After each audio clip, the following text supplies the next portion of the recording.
শুরু করছি আজকে আমাদের ইজিপি অন্য একটি ভিডিও। আমাদের এই ভিডিওটি হচ্ছে ডকুমেন্ট সংক্রান্ত, ইজিপিতে ডকুমেন্ট সংক্রান্ত একটি ভিডিও। আমরা এর আগে যে ভিডিওগুলো পাবলিশ করেছিলাম আপনারা দেখেছেন, সেই ভিডিওগুলোর মধ্যে আমার কাছে কমেন্টস অথবা আমি মেসেজ পেয়েছিলাম যে ডকুমেন্টস নিয়ে অনেকেই একটু প্রবলেম ফেস করছেন। এই ডকুমেন্টসটা আসলে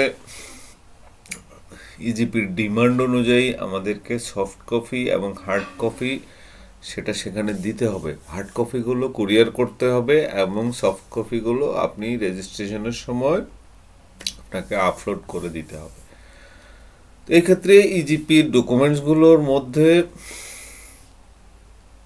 যেই কয়টি ডকুমেন্টস প্রয়োজন হবে আপনার ইম্পর্ট্যান্ট ডকুমেন্টস, সবগুলো ডকুমেন্টসই আপনার ইম্পর্ট্যান্ট। তন্মধ্যে আমার কাছে একজন বলেছে যে অথরাইজেশন লেটারটি ওনাকে একটু নমুনাটা দেওয়ার জন্য, বা অন্যদেরও হয়তো সমস্যা হতে পারে, সেই জন্য আমি এই ভিডিওটি আবারও রেডি করেছিলাম যে আমি আপনাদেরকে অথরাইজেশন লেটারটা কি, অথরাইজেশন লেটার সম্পর্কে হয়তো বলার জন্য অথবা অথরাইজেশন লেটারের একটা নমুনা আপনার কাছে দেওয়ার জন্যই কিংবা আপনাদেরকে দেখানোর জন্যই আমি এই ভিডিওটি পাবলিশ করেছি। এই অথরাইজেশন লেটার কি? অথরাইজেশন লেটার হচ্ছে অনুমতিপত্র, এটার বাংলা হচ্ছে অনুমতিপত্র। এখন আপনি অথরাইজেশন লেটারটা কেন দিবেন? অথরাইজেশন লেটারটা প্রাতিষ্ঠানিক ক্ষেত্রে বেশিরভাগ ইউজ হয়, যেহেতু এখানে দুইটি পক্ষ আছে, একটি হচ্ছে আপনার ব্যবসা প্রতিষ্ঠান আর একটি হচ্ছে বাংলাদেশ পাবলিক প্রকিউরমেন্ট অথরিটি অথবা ইলেকট্রনিক গভর্নমেন্ট প্রকিউরমেন্ট, অথবা আপনি যদি বাপ্পা বলেন সংক্ষেপে ইজিপি বলতে পারেন। দুইটি আলাদা প্রতিষ্ঠানের মধ্যে যে অনুমতি পত্রটি দেয়া লাগে সেই ডিমান্ডটা বাপ্পা করেছেন অথবা ইজিপি করেছেন অথবা সিপিটিউ থেকে এই ডিমান্ড করেছেন আপনাকে অথরাইজেশন লেটারটি দিতে হবে। এই অথরাইজেশন লেটারটি যেহেতু আপনি বিজনেস করবেন, আপনি যখন আপনার ট্রেড লাইসেন্স রেডি করে ফেলেছেন, আপনি বিজনেস শুরু করবেন, আপনার ট্রেড লাইসেন্স যেহেতু করেছেন আপনার ফ্যাডও করতে হবে। আপনার ফ্যাডে আপনাকে একটি অথরাইজেশন লেটার লিখে জমা দিতে হবে। এই অথরাইজেশন লেটারটা, এই অনুমতিপত্রটা আপনি দিবেন আপনার প্রতিষ্ঠানের ওনার হিসাবে, অথবা আপনার প্রতিষ্ঠানে আপনি যদি অন্য কাউকে সিলেক্ট করেন তার নামেও আপনি দিতে পারেন, যেহেতু অথরাইজ করতে পারেন আপনি আপনার প্রতিষ্ঠানের নিজের সম্পর্কে কয়েক লাইনের মধ্যে এই অথরাইজেশন লেটারটি আপনি দিতে পারেন। আমি সেই নমুনাটি আপনাদেরকে প্রেজেন্ট করছি। এই অথরাইজেশন লেটারটি আমার এখানে, আমি জাস্ট নমুনাটা দেখাচ্ছি এখানে আপনাকে কীরকম হতে পারে অথরাইজেশন লেটার। অথরাইজেশন লেটার হবে এটা আপনার একটা ফ্যাড, এটা কমপ্লিটলি একটা ফ্যাডের ভিতরে এখানে লেখা আছে, মানে জাস্ট এটা আমি আমার মতো করে আপনাকে দেখাচ্ছি এবং আপনি আপনার মতো করে লিখবেন। Authorisation letter for the company, আপনার প্রতিষ্ঠানের জন্যই authorisation letter.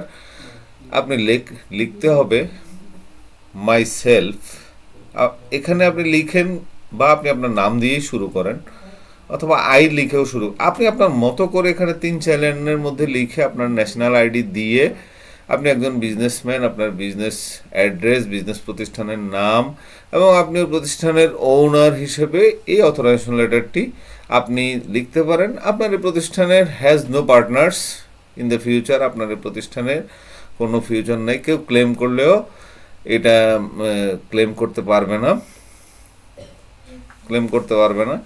It will be not acceptable, আপনি কোর্টে এটা টিকবে না। সে অথরাইজেশন লেটারটি আপনি আপনার ফেডে যখন অথরাইজেশন লেটারটি আপনি করে দিবেন তখন এই নামে অন্য কেউ ইজিপিতেও রেজিস্ট্রেশন করতে পারবে না এবং অন্য কেউ পার্টনার দাবি করলেও সেটা সম্ভব হবে না। এখানে 3-4 লাইনের মধ্যে করে আপনি আপনার নামটা লিখে এখানে সিল সিগনেচার দিয়ে দিবেন। এই হচ্ছে আপনার অনুমতিপত্র অথবা আপনার কোম্পানির জন্য, আপনার প্রতিষ্ঠানের জন্য একটি অথরাইজেশন লেটার। এখানে টোটাল ইজিপির যে ডকুমেন্টসগুলোর মধ্যে একটি পত্র, যে পত্রটি হয়তো অনেকে চিন্তা করে যে আমরা অথরাইজেশন লেটারটা কি লিখব, সেটা আজকে আমি আপনাদেরকে ক্লিয়ার করে দিলাম।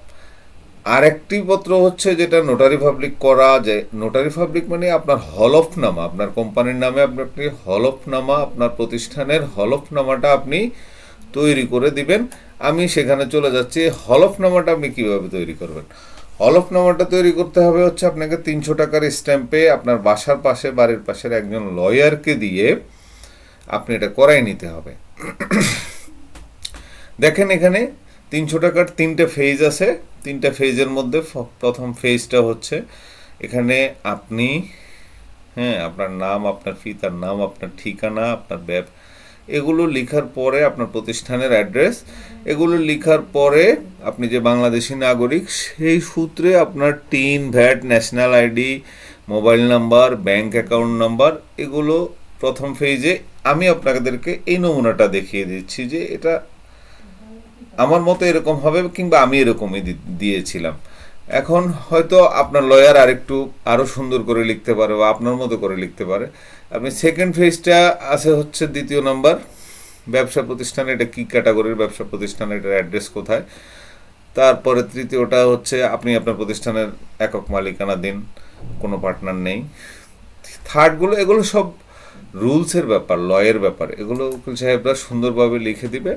থার্ড পেজে আপনার স্বাক্ষর থাকবে এবং আপনার সিল থাকবে, এবং ওনারা এটা রেডি করে আপনাকে সিল সিগনেচার দিয়ে, ওনারা একটা রেজিস্ট্রেশন নাম্বার আছে দেখেন প্রথম পেজে, এই যে রেজিস্ট্রেশন নাম্বারটি একদম উপরে টপ সাইডে, এটা যে দিন করা হয়েছিল সেই দিনের রেজিস্ট্রেশন নাম্বারটা এখানে আছে এবং ওই ডেটটাও লেখা আছে। তা আমরা আপনাদেরকে ইজিপির যতগুলো ডকুমেন্টস আছে তার মধ্যে সবচেয়ে গুরুত্বপূর্ণ যেই ডকুমেন্টসগুলো নিয়ে আপনারা একটু প্রবলেম ফেস করছেন, আপনারা মনে করেন যে এটা কি, আসলে এটা কিভাবে করবেন।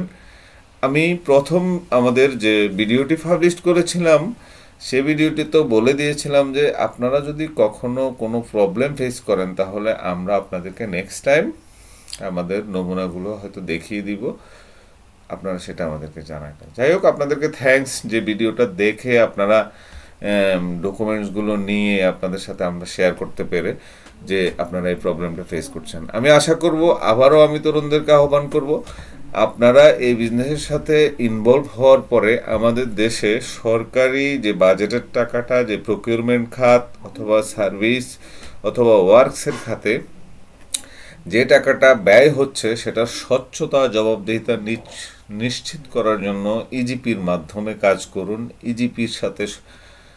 ইজিপির সাথে সম্পৃক্ত হতে পারেন, ই টেন্ডার করা শিখেন, ই টেন্ডারটা করুন, এবং পর্যায়ক্রমে আমাদের দেশ থেকে বা আমাদের দেশে যে ধরনের প্রবলেম ডে বাই ডে হচ্ছে এই ঠিকাদারি বিজনেসে, সেগুলো তরুণরা এগিয়ে আসলে হয়তো ভবিষ্যতে আমরা এই ধরনের প্রবলেমগুলো ফেস করব না, আরও আমাদের দেশটা অনেক ভালো থাকবে।